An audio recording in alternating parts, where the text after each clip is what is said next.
ettaka eryange obuyumba obwo Aziza kahebwa Kategaya yahebwa Maurisia Mukasa yahebwa Ferekansi Barije yahebwa.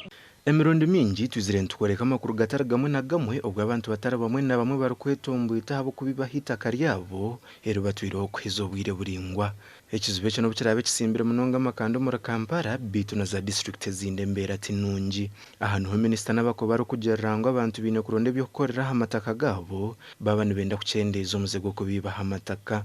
Minisita Nabakooba kugamba ibintu bwa bire na kinga hentekateka y'imyaka 3 esurwe responsible governance of investment in land ababire nubashomesa abantu kubine korese sente zabo amataka gabo ubwo barukutwariza jya barukuturaho nababa baherire.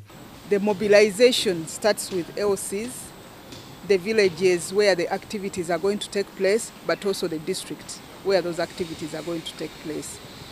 And the activities are so involving that even the surveys are done with the involvement and participation of everybody.